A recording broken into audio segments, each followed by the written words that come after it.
Hi everyone, my name is Natalie Dawson. Welcome to Leader Talk. This show is proudly brought to you by Brainiact. Each week we are meeting with incredible leaders from around the world to discuss all things leadership and business insights. Each person coming on this talk show has given up their valuable time for one very clear purpose: to give back to small and medium business owners. Now, have you ever felt so overwhelmed with the everyday running of your business that you simply don't know where to start? Your team are underperforming, you have cash flow issues and aren't even sure if you can pay your team this week. You are arguing with your partner as you're working late nights and you missed your child's school performance. You are simply exhausted. Everything is just too much and you definitely don't feel like you have the time to take a break. Well, today, Gus Arianto and I are fortunate to chat to our guest speaker, Greg Gillies, founder of the Evolved CEO. Greg is a highly acclaimed intuitive advisor, transformational healer, and coach for high-achieving CEOs and businessmen. Greg is here today to teach us how we can navigate these stressful times in order to choose better beliefs and become the best version of ourselves. Welcome to the show, Greg. Thanks for having me, Natalie. Hello, Greg. Thank you for donating your valuable time for leaders and business owners, small, medium business owners across the world. This is a topic that I think I want to learn deeply as well. And, as a non-commercial podcast, we value your donate your time, valuable time for us all. Thanks, Gus. Yeah, I agree. It is a super important topic. But before we get into our topic, Greg, we have two fun questions ready to go. We ask all our guests two fun questions. So these are yours. If you could be guaranteed one thing in life besides money, what would it be? Happiness. Perfect. And how do you describe that, Greg, if you don't mind me asking? Everybody ultimately wants to be happy, right? That's why we work so hard. That's why we get married. We have children. We want happiness. We want abundance. We want to enjoy our lives. But the topic we're going to be talking about, stress robs us of our happiness. So it's kind of like we do all of these things that make us stressed so that we can create abundance to be happy, and we lose the happiness in the process. So ultimately, everybody just wants to be happy. It is true. It's really what we all strive for, isn't it? Totally. Great. And what is the best piece of advice you have ever been given? I've been given a lot of advice, and the one that I'd probably, especially in this day and age, is that focus is a superpower. And the world that we live in now, where there is so much information, there is so much distraction, there is so much noise, pressure, and demands, that people actually struggle to be really laser focused and to be able to move between tasks or move from business to home life and stuff like that. So if you are amazing at staying focused and focusing on the most important things in life, it's actually a superpower nowadays, because most people struggle with focus. So focus is a superpower. I've written that down, Gus. It's a great one. And look, Greg, I gave a really quick intro to yourself at the beginning, but I know that you have an incredible story. So we were hoping you can share that story with our listeners and then tell us about the Evolved CEO as well. Totally. So I grew up in New Zealand, small country town, humble beginnings. I was always a very driven, go-getting young man, really good at rugby, sports, and very, I guess, easily motivated. I was very driven. Went off to boarding school when I was 14. That was a big change in my life.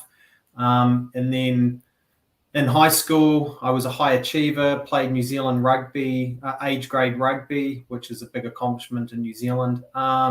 Was like school prefect, head of the hostel, all of those accolades. So I took all of this kind of ambition and drive and motivation and skill into corporate, climbed 3 corporate ladders, built 3 multi-million-dollar businesses, went through all the highs and lows of corporate over a 20-year career, which is a big part of my compounding stress, which led to me going through burnout. And then fast forward to age 39, I was in Singapore on a contract to build out Southeast Asia for a publicly listed US digital marketing company. The contract was supposed to be long-term. I got a phone call one day, 18 months into the contract. We were growing at unbelievable numbers. Like, it was the fastest growing region in the world, but there was a lot of change internationally at head office. And I got a phone call saying, it's all over. There's no more international expansion budget. You've got no job and you need to find your way home. And I had 3 kids under the age of 5. I just relocated my whole family and my wife to Singapore. They were just starting to get used to the culture and settling in a new place of living. And then all of a sudden, it was just gone. It was all over. Now, because of my drive and my willpower and climbing corporate ladders and trying businesses and sports and everything that I did to my highest potential. The compounding stress that builds up in us when we have these kind of low lows, and then we have to dig ourselves out. And I've been made redundant, gone through GFCs, everything that everybody else has experienced. But the end of the Singapore contract was kind of like the nail in the coffin. It hit me so hard that I spiraled out of control. I felt like a complete failure. I felt like I'd let my family down. And I was literally in a foreign country going, what's next? I don't even know where we're going to live. I don't know what I'm going to do for an income. This was meant to be a 10-year plan. And I spiraled out of control. And my go-to to manage my stress is to drink alcohol. And I just drank every day while I tried to figure out what I was doing so that I could kind of calm my mind and not just get caught up in the frantic panic of just losing my job being in a foreign country. We finally moved back to Australia. We moved to Brisbane. We set up in Brisbane. I sent my wife and kids back to New Zealand to stay with family for a month over Christmas whilst I found a house and started a new business and did all of those sort of things. And then when the family come and joined me in Brisbane, just the compounding effects of the stress and the drinking and the worry and trying to start again and feeling like a complete failure, I just spiraled out of control and I actually burnt myself out. I had a bit of a breakdown, and that was kind of the hardest time in my life. But it was also the turning point in my life. I just couldn't see it at the time because I was just in such a dark place. And then off the back of that, my wife was actually doing advanced holistic kinesiology, and she'd gone on a journey to work on herself and heal her own internal conflicts because she had postnatal depression. She was carrying a lot of the stress that I brought home from losing the contract. We were both not in a very good place, but she went and did something about it. And I just, as a man, stayed stuck in my laurels and thought I would just be able to fight my way out of it and create a new business. And I was angry and I was disillusioned and I was stressed and I was out of balance and I was overweight and I was everything I didn't want to be had kind of come home to roost. My kind of breakdown led to me surrendering and just saying to my wife, because our marriage was strained as well. Tracy had had enough of me. She was just like, you've got to change. You can't be like this. Like, you're scaring the kids. You're unhappy. You're stressed. You're angry. You're all of the above. And I was trying to hide it behind closed doors and making out that life was amazing when I was out there doing business and corporate.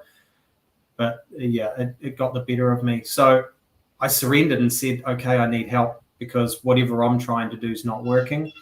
And that was the door opener to a whole new world of what I call now advanced personal development around internal healing, around reprogramming the unconscious mind. I went into a year-long life coaching program that uses a therapy to clear inner child programming around my upbringing and my past. Had to deal with and heal a lot of my emotions and the anger that I was carrying, and the reason why I used alcohol to try and shut everything down because I was scared of exploding. Then I went on and did all the levels of NLP through to trainer's trainer. Then I started working with a holistic kinesiologist. I started doing energy healing. I started doing spiritual work, and I just treated myself as the business for the first time ever.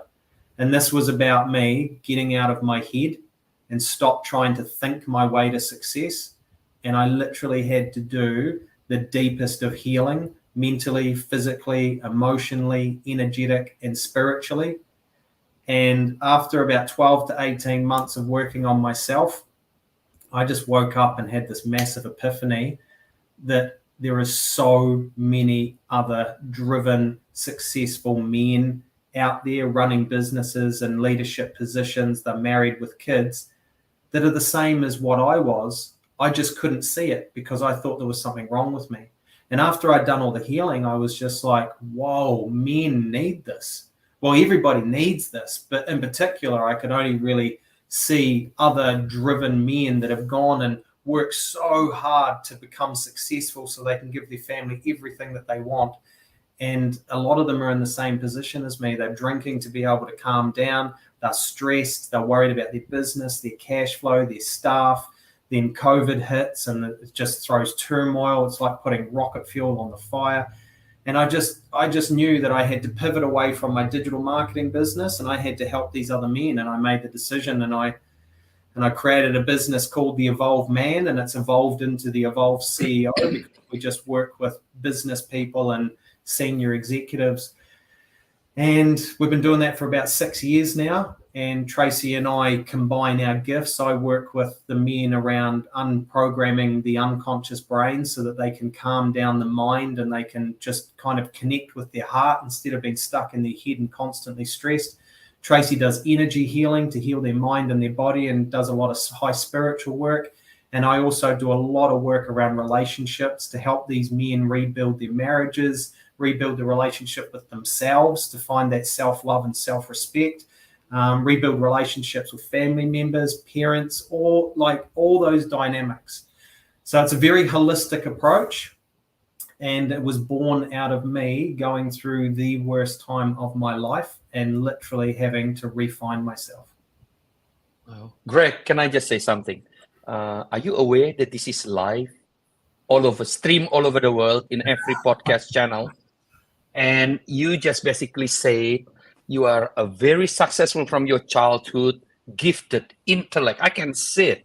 Obviously healthy, sports-minded, resilient, successful in the business you play. And then you just say, at one point in time, I'm a complete failure.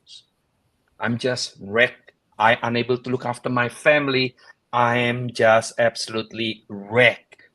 Yeah. And this is coming from someone as resilient, motivated, driven. Now, many people, let's not talk about many people. I don't know. I'm not even come from that background. I was crazy at school, naughty at most of the time during my grown up, and I don't even play good sports. I fail on badminton, so forget about rugby. And and I really, really interested to hear how we even understand stress. Like everyone talk about stress, workplace talk about stress.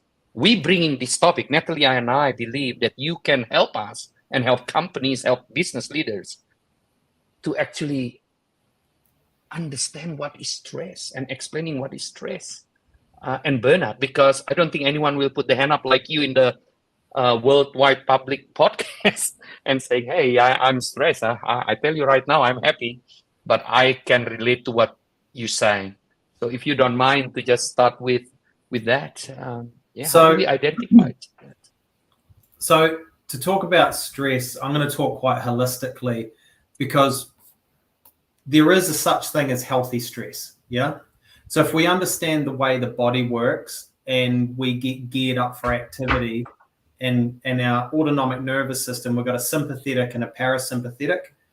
And when we gear ourselves up for activity, if we're going to go into the business day, like when we charge ourselves up and we're ready to go, we get up in the morning, we activate our sympathetic nervous system, which pushes the blood to our muscles so that we're geared up to be active. And then the parasympathetic nervous system is when we need to rest and repair and sleep and unwind, and it moves the blood to our glands and organs. So the body is meant to move between the sympathetic nervous system and the parasympathetic nervous system. So we get up for activity, we go to work, we do what we do, We're awake during the day and we're getting things done, and then we're meant to be able to wind down and switch off and switch into our parasympathetic nervous system so that we can rest and repair and recharge and get ready for the next day. The world that we live in now, people are in sympathetic nervous system dominance where they're never actually resting. So when your mind is so active because there's so much noise, so much pressure, so much demand, so many thoughts, people's minds are so overactive nowadays that they are constantly in their sympathetic nervous system. But because everybody's doing it, stress and even burnout has been normalized because people actually believe that they need to be on all the time to survive and to succeed in this world. Now, I'll give you an example to put things into context, because some people go, I'm not stressed, because they might not have a stressful mind, but they're not thinking about stress on all levels of their being, from mind, body, energy, emotions, and spiritual connection. So when we enrolled our eldest daughter into high school, there was a plaque on the psychology department that I read, and it said, the mental health, stress, and anxiety of a teenage child in high school is at the exact same levels of somebody who was a psychiatric ward patient in the 1960s. So we are now living in a time which is unprecedented, that our minds cannot actually handle the level of stress and information and noise, and especially from our mobile phones, right? The amount of stimulation, noise, like social media, it's all designed to actually indoctrinate us and make us addicted. And we're just constantly stuck in this hunt for dopamine to feel happy, that when we try to switch off, slow down, and rest and repair, we feel anxious and uncomfortable that we gear ourselves up again. This is the state of the world. This is where everybody's at, but because everybody's in it, it's become normalized that people don't think they're that stressed.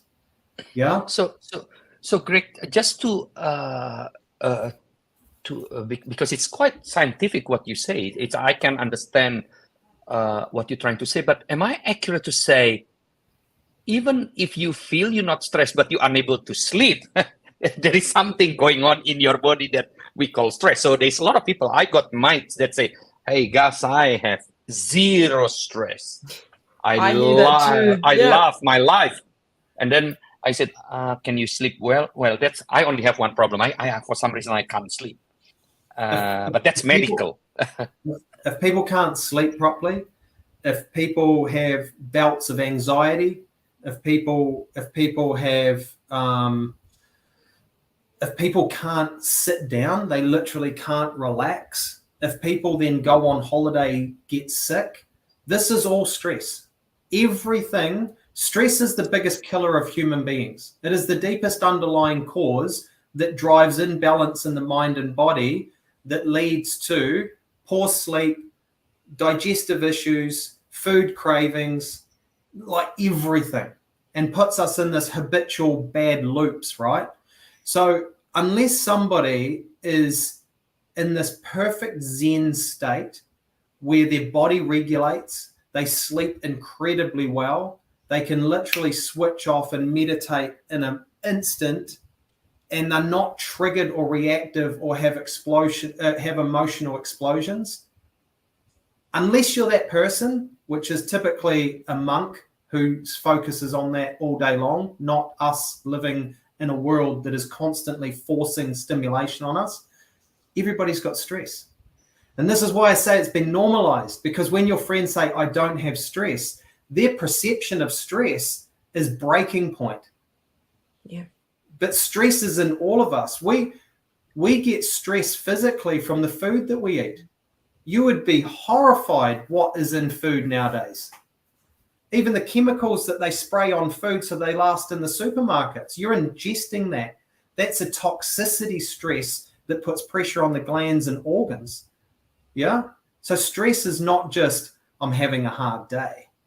Stress is in every level of our being, and we even pick it up in our DNA from our parents and our grandparents. It's called epigenetics. we pick up the stress, we pick up the DNA, we pick up the imprint of years before us. But people are only seeing what's available right in front of them right now.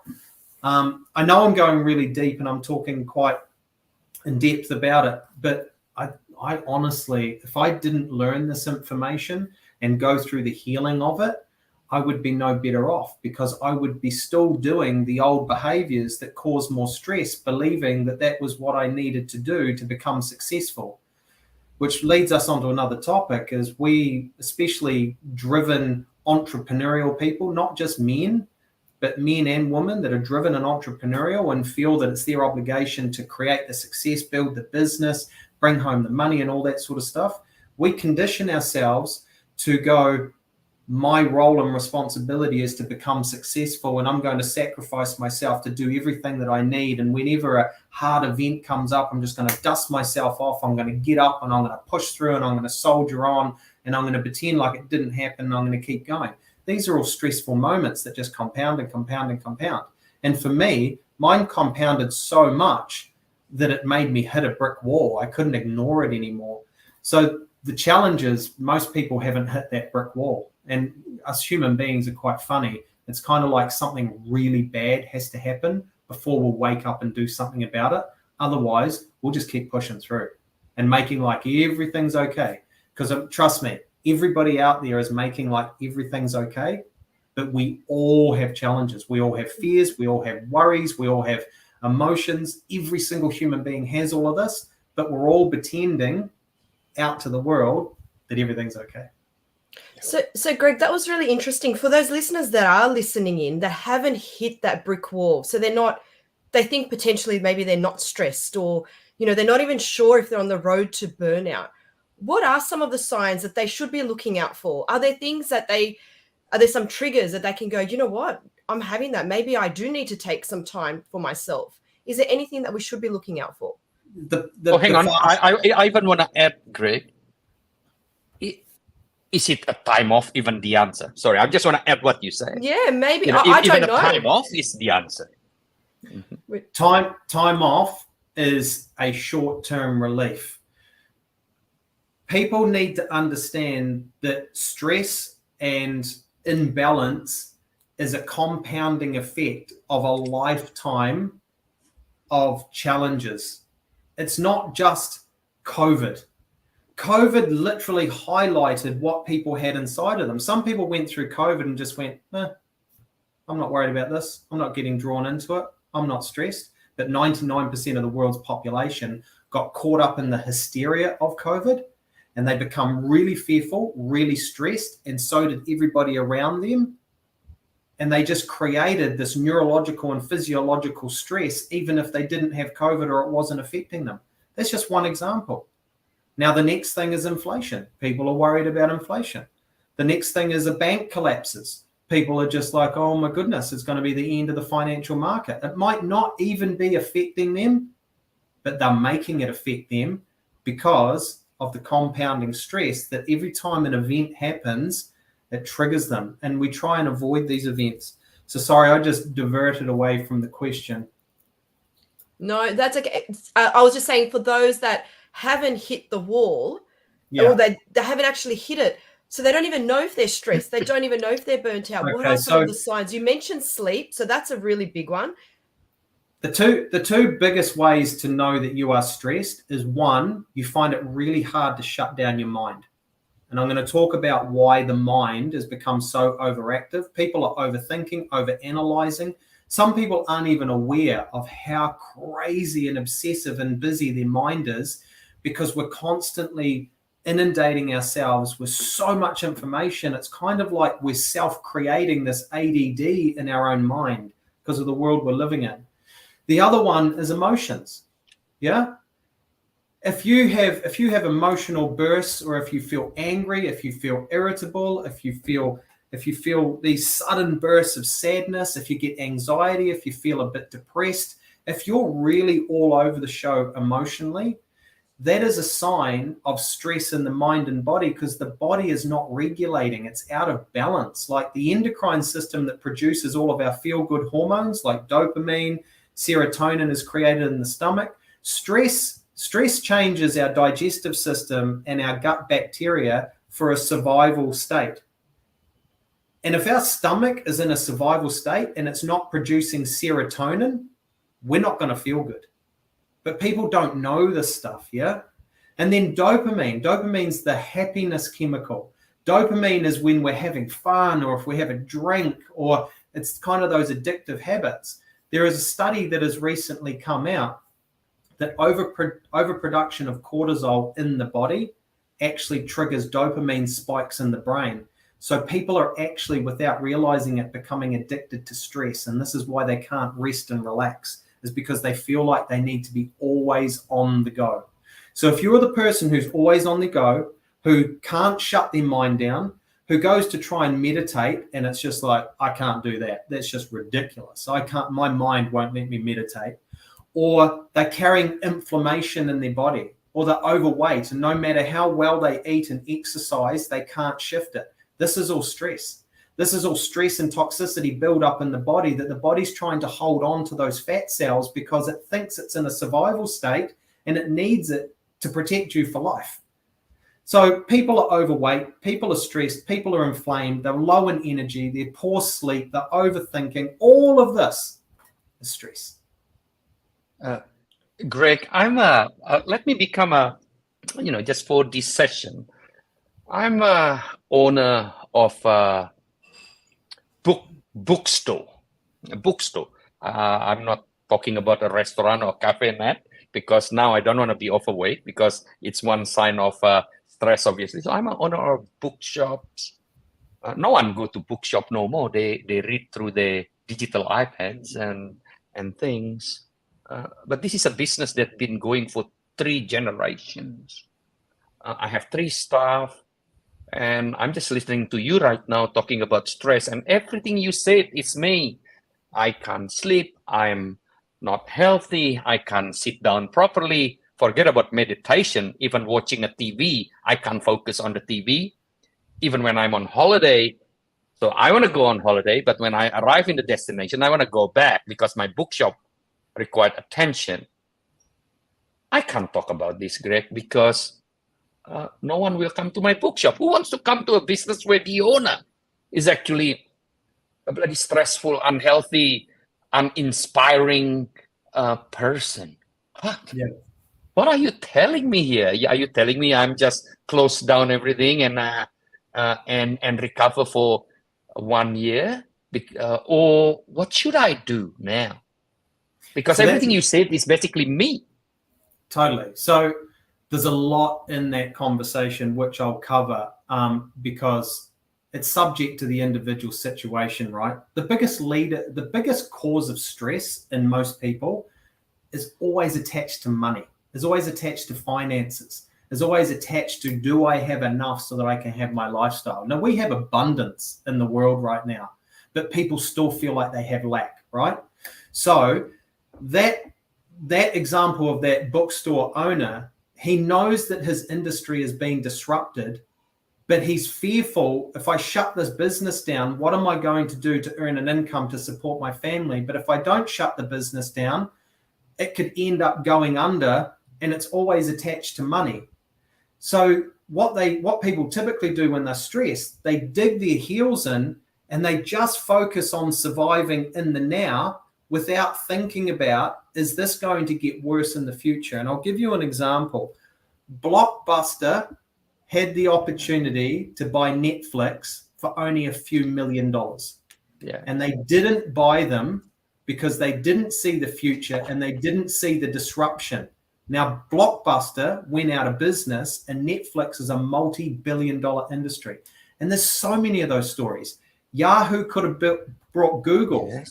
There's so many of those stories. So my advice to the book owner would be, obviously, think about the disruption that's happening to your business and how much longer are you going to sacrifice yourself to try and keep something alive where the control is outside of you. It is a global change that is happening. Are you literally going to sacrifice and burn yourself out to keep a bookstore open when every quarter you're seeing your revenue declining because Amazon has disrupted you and Amazon's going nowhere? Yeah. So they're caught in a stressful mind where they believe all of their life they picked up from their parents that when the going gets tough, I'll get tougher. And they'll try and fight their way through it instead of seeing the inevitable. Yeah. So it's a two-pronged approach. Now, they won't allow themselves to go on holiday because they will sit on holiday and worry about the business. They won't even enjoy it, and their family will be disappointed with them and they'll feel guilty. So they'll rather just work 80 hours a week than disappoint their family. But because they're working 80 hours a week, they're disappointing their family anyway. So they kind of feel like, I'm stuck. What do I do? Like, do I leave? Do I stay? It doesn't matter. They're both going to cause me so much stress. And when you're in a stressful situation and your mind is constantly in that survival state, it's really hard to make good, positive decisions because your mind is out of control. And I can talk about how the mind actually works and why people get stuck in these stressful situations and can't free themselves from it. Would you like me to share? Yeah, please do. Yes, please. Okay. So there is a part of the brain called the amygdala. And the amygdala is a tiny part of the brain, and it is designed for one purpose. It is our fight or flight response. So when we see a threat, like a caveman would see a lion when he's out having his hunt, the amygdala will light up. It will send a signal to the body, and it will activate the fight or flight response of the body. So sympathetic nervous system, it'll gear him up for activity. The blood will rush to his muscles, and he will be ready to either fight the lion or run away and protect himself. Now, we live in a world where the news fires up the exact same amygdala response as a lion attacking you. An email of a client saying, I'm canceling my order, fires the amygdala. You come home from work after a stressful day and you have a fight with your wife, amygdala. Your children are telling you that they're having a bad day and amygdala. Like, it's just constantly on. It's like we've got 100 lions coming at us every day, all the time. The amygdala is designed to protect us, but when it's constantly fired and it's overactive, it drives our body into a deep state of survival stress. And when our body is in a deep state of survival stress, we start overproducing cortisol, and cortisol wreaks havoc on our body, and it starts to burn out our adrenals. It starts to produce adrenaline for us to survive. So now we're living on adrenaline. We're in this survival state that we feel like the whole world is a lion, that we can't make a decision because our mind and body is literally out of balance. Now, some people might go on holiday and they just go, 2 weeks. Yes, don't have to think about the business. And it's good for that 2 weeks. And they might rest and repair, or they're so burnt out, they might just drink that whole holiday away thinking, I'm on holiday, I can do what I want, eat takeaway food, put more stress on my body. And as soon as they come back to work, whammo, 100 lions straight at them. So yes, it's good to do this. But what's really important, you need to give yourself a mini holiday every day. 10 minutes, 15 minutes, half an hour every day. The only place that we can rest and repair is through silence. And we don't give ourselves silence. People are using their phone, scrolling through social media and Netflix as their way to unwind. That's not silence. It's a different level of stress. It's the light and it's the information and it's the change. And you see how you watch something on YouTube, they change the reels and they move it in and out and they've got wording and all that sort of stuff. It's just bang, bang, bang, bang, bang, bang. It's dopamine responders, which is triggering the amygdala, that's making us compare. And it's just, we think we're resting, it's adding stress, it's adding more layers. So we need to go into nature, we need to ground ourselves, we need to meditate, we need to do all of those things. But I tell you what, a stressful mind won't let you do that. And this is why people are quite stuck. Yeah? So Greg, can I ask you, sorry, Nat, you first, but I need to ask, I hope I remember what I want to ask, but you can go first. Please remember, I've got 100 questions from there, because let me tell you, my unwinding, that's why I'm laughing, is I need to watch something on Netflix. It's just amazing. That's my default, and I'm thinking I'm unwinding. Greg, when you say you need 5, 10, 15 minutes, 30 minutes a day to yourself, is it as simple as taking a walk? Can we do a meeting on the phone and take a walk, or is that not considered. It has to be completely you time. You're defeating the purpose. So I believe in habit stacking. Every day I need to do something for my mental health, my physical health, and my spiritual health. Now, when I'm really busy, I stack them into one thing. I go for my morning walk. I don't take my headphones, and I let exercise take the charge of the energy away from my head. And I might do a bit of jogging, and I get out of my head, and it slows down my head, and I can give myself some reprieve from my mind, and it calms down my mind. And then halfway around my walk jog, I stop and I do a meditation. And all I do is use my senses to get out of my mind. And the best way to do it, you sit there, you close your eyes, you relax, you try and listen for the furthest away bird noise that you can possibly hear. And when you have to heighten the senses of your ears to listen to a bird noise miles away, it diffuses all of the stress because you're laser focused, because focus is a superpower. So I calm down my mind. I'm exercising, I'm doing mental health, and I'm doing physical health all in one event. So that's how I start my day. Now I have to do processes because I work at home and literally my family is downstairs. So when I leave this office, I have to do a transition process to diffuse myself from the business day so I can go down to family and I can be fully present. And if I take this thing downstairs with me, I'm already in a reactive pattern of checking my phone, my social media, my emails, and all that sort of stuff, that if I go down there and I'm with my family, but I'm on my phone, that's unfair. Yeah. That is me bringing business into my home life. And that is where my kids feel like dad doesn't love me. He's always on the phone. He's never communicating with me. Tracy's like, you're not even helping me out with dinner. Like, these transitions are so important. Brilliant answer. Thank you. I have Sorry, a question now. I remember now. If you can bring back time, knowing what you know today, to that moment when you received that phone call, because it happened right now, there is thousands, millions of people that will be in that situation and will be, what you call the moment that actually make you realize you're hitting the brick wall. You've been stressed for the last 10 years, but this is the moment. What are the three things you would change compared to whatever happened? When you receive, the minute you off that phone, what difference? Knowing what I know now, the first thing I would have done is gone and found help for somebody else to help me process this highly, highly emotionally charged event, instead of hiding in a bottle of beer, because that's what I did, because that was my go-to. That's what I was used to growing up. I always had alcohol in my life. When things were really good, I'd drink.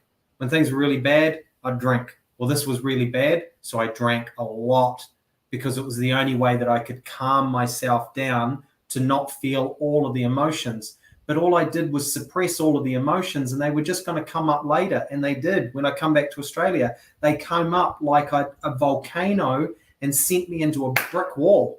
And I actually was having suicidal thoughts. It was so bad. I had this amazing life, big, beautiful home, swimming pool, investments, money, beautiful family.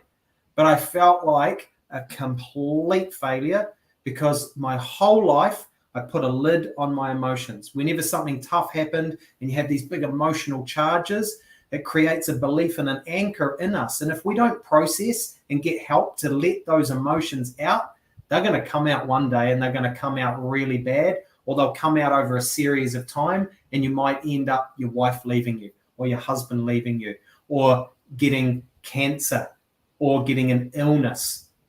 This is what triggers cancer cells. This is what triggers Epstein-Barr virus. This is what triggers illness and disease. As a constant buildup of stress, imbalance, low energy, blocks and restrictions in your body, it's a breeding ground for all of it. And people are ignoring this. And this is truly what's happening. Illness and disease is going through the roof. Mental health is going through the roof.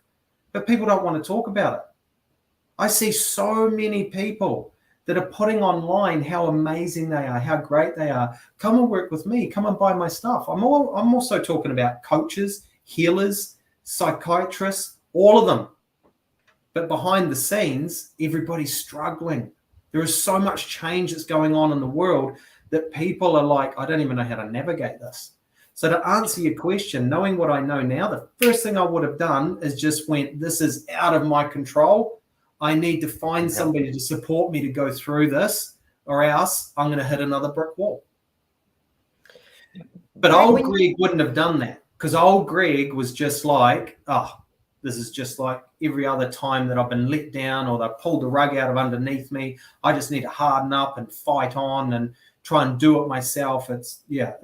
But Greg, this is my problem. I'm not a big bookshop owner.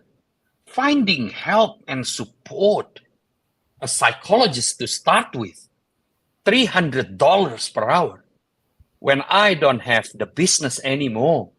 And I don't even know I can go home to say to my family that I will support them for the next 2 days. I'm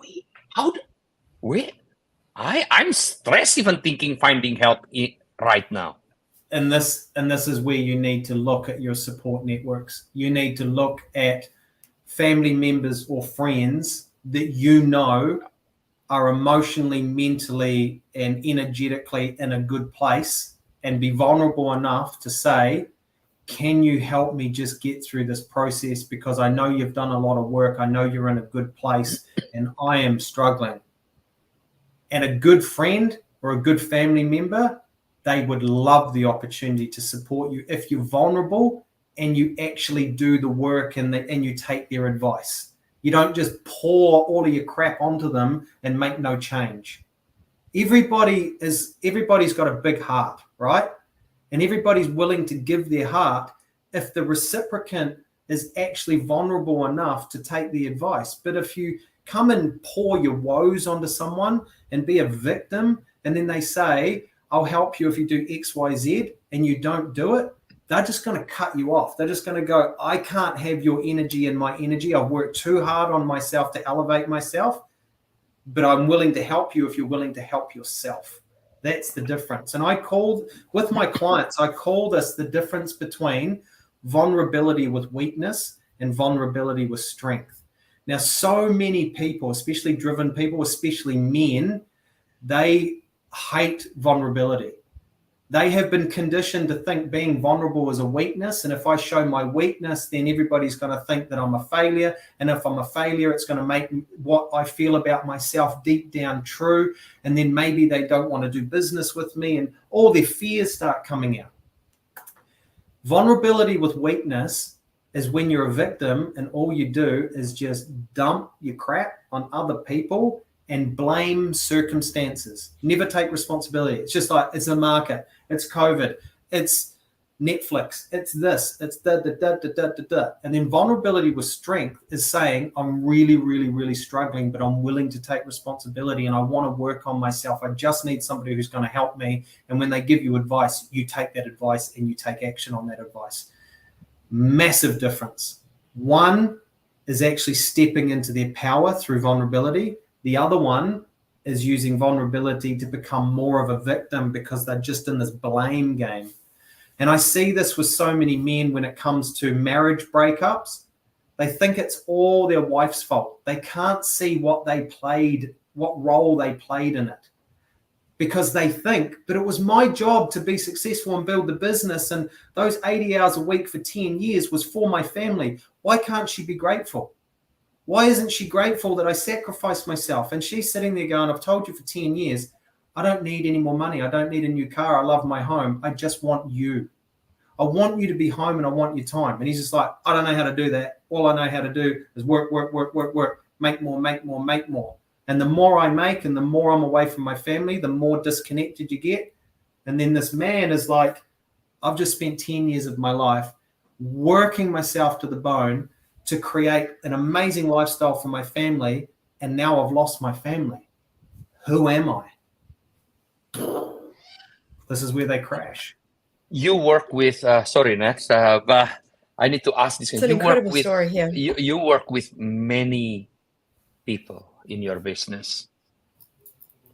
And if you can compare, so let's just use me as this bookshop owner, or just use me. The stressful me that successful today, waiting to hit a brick wall for whatever moment. It could be another COVID, another inflation, whatever it is. A new me that has a passion to work on mind, body, spirits, healing. Do you see the difference in their success beyond their happiness, beyond their... so maybe this is a wrong question. I don't want to make this material thing. It's yes, I'm asking from the material success itself. Of course, the new me will be happier. But do you actually see people actually achieve more, gaining more when they do that? Phenomenally more. Yeah. Now, I'll talk to you about why. I can use myself as an example, right? My life is so abundant right now, but it's not so abundant because I have millions and millions and millions of dollars. It's abundant because I have all pillars of my life elevating, and I am always working on myself to connect with my higher self. Now, what people need to understand, and this might be a little bit out there and woo-woo for a lot of your listeners, but it is the truth. And when I learned this truth and I started taking action on this truth, everything changed. And when our clients do the same work and take action on this truth, their lives expand and evolve like they couldn't possibly imagine, because the mind is limited.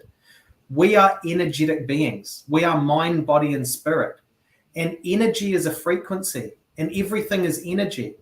So if you're living a low energetic vibration state, like you live in a lot of fear, a lot of guilt, a lot of shame, and a lot of worry, you will energetically attract more of that low level energetic state to you. More problems will appear, more client issues, staff issues, payment issues. We start becoming a magnet for what we don't want, is because our whole mind, body, energy, and everything is just literally running on fear-based programs. When you do the inner healing and you let go of the programs that make you worried about things that are outside of your control, and you heal your body so that you can actually have pure energy and raise your vibration, and the mind and body becomes aligned, you will start connecting with higher levels of your spiritual aspects and higher energetic vibrations. And the more you connect with your higher energetic spiritual self, the more you will live in flow, and the more you will manifest everything that you've ever desired. And when you do this inner healing, and when you start living in alignment with higher purpose, values, energy, and all that sort of stuff, things start appearing into your life that you never thought in a million years that you could ever have, because the stuck, stressed mind is limited. Like, as soon as you think about, I would love to have a multi-million-dollar business, and then the brain just goes, well, you can't do that. The market's not good enough. COVID just happened. You literally just destroyed your vision. And this is what people are doing every day. But when you clear all of the unconscious programs that are disrupting your brain, and you heal your body so that you're energetically vibrant and people want to be around you, and your aura is just on fire, and you're able to slow down and live in the now and be really, really present and quiet in the mind and come more into your heart space, which your heart space is the gateway to your spiritual self. When you're living that life, it blows your mind, because it's the unknown. Like, things just appear. The opportunities and the clients and the business and the money and my health and everything that is manifested from me doing this inner work, I never thought in a million years. If you saw a picture of our designer home that we live in, you'd be like, whoa. And I'm not saying that to gloat. I'm saying that 10 years ago, I never imagined I would be living in this house on the beaches of the Sunshine Coast of Australia. Never in a million years. Wow. So I just keep on working on myself. So we help our clients go through the 9 pillars of success, love, and happiness. And the first 3 pillars are all about health and happiness.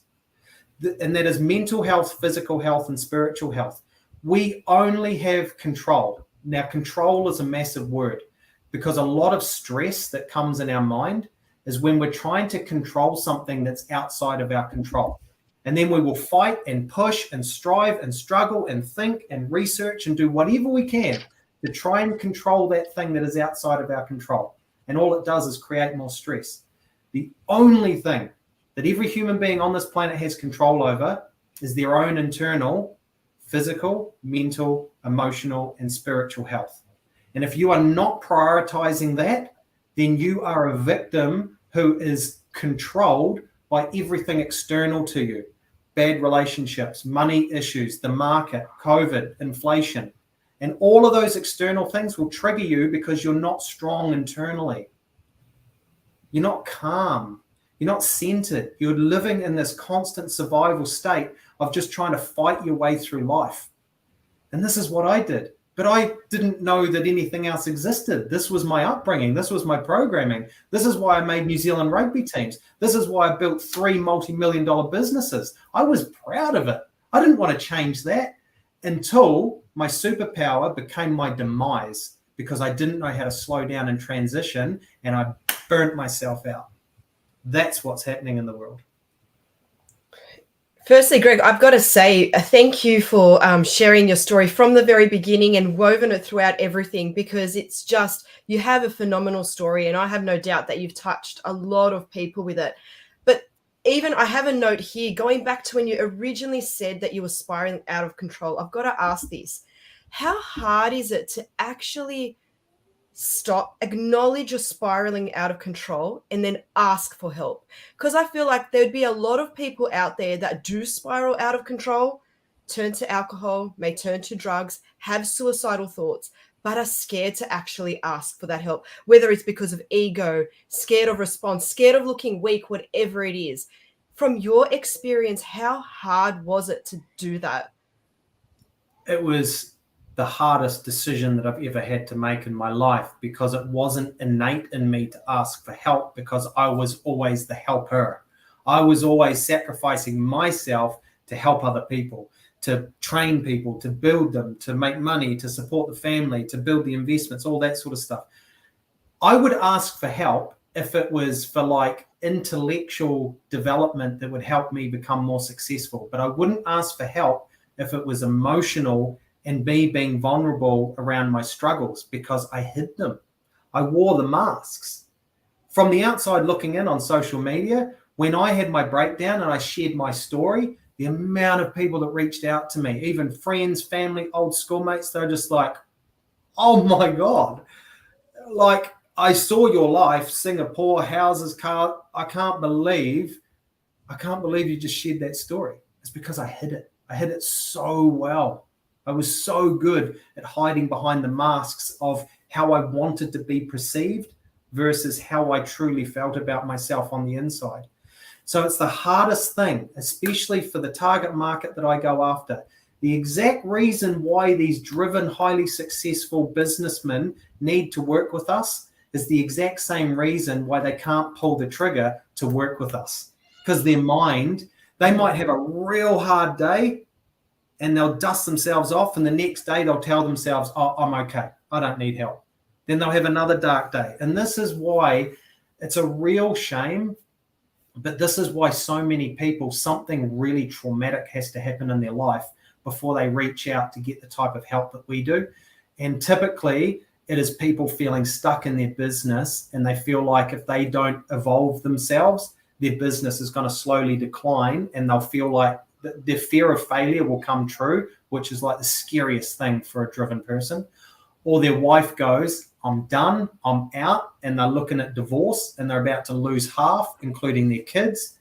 Or their health is so bad, their doctor goes, if you don't get help to heal yourself and to do the work, you're going to get sick. And this is why our 9 pillars talks about success, love, and happiness, health and happiness, love and relationships, success and impact. So many people are over energy in one area of their life, thinking that if I make that work, everything else will fall into place. And once they make that work and they sacrifice themselves to be successful, and everything else is falling to bits and dysfunctional, they're confused. They go, I did everything that I knew what to do to have it all, and I'm losing it. Or they just go, my marriage is good, my health is good, but they don't want to be good. They want to be exceptional. And then they get confused. Yeah. It's so, I try and simplify everything because it's quite dynamic, because we are multidimensional beings. Plus we've got so much, like if you're like me and you're a married businessman with 3 kids, 2 businesses, all that sort of stuff, there's a lot. Like it's overwhelming. And if you think I need to do all of it, it just creates more overwhelm that you just avoid certain areas because you go, I can't handle all of it. So we want to help people work on the area of their life that if I master that area, all the other pillars will elevate. And it always comes back to mental, physical, spiritual. If somebody's stressed in their business, guaranteed they're not doing any mental health practices.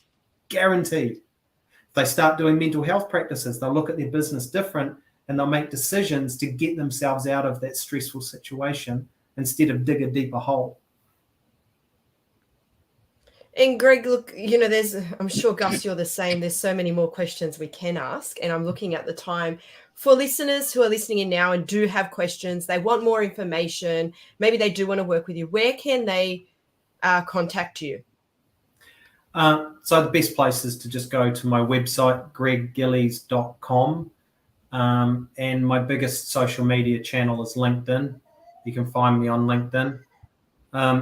My site talks about I specialize in married businessmen. We're going to be evolving that. We've been all in on that one niche, but we want to start helping more people, because this isn't just a man specific issue. This is a human issue. Yeah. Yeah. So most entrepreneurs and driven people are been in or on the path of what I was in, whether it was as dramatic as mine or not. And we need to heal. Like everything is about healing. This isn't even mindset. This isn't even counseling. This isn't even talk therapy.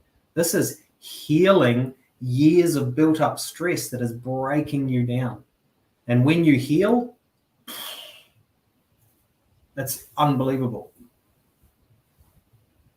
It's been an incredible chat with you, Greg. It's just, starting from your story and sharing all of these like little things, like I have to admit, Netflix was my, go-to when I needed my time out after a stressful day. Now I've realized, hey, that 5-minute walk and, listening to the furthest bird sound, I'm actually going to try this, because already it sounded peaceful just listening to you as opposed to listening to the craziness of Netflix, right? 100%. So nothing wrong with Netflix. And I agree. A good I love movie it. and stuff.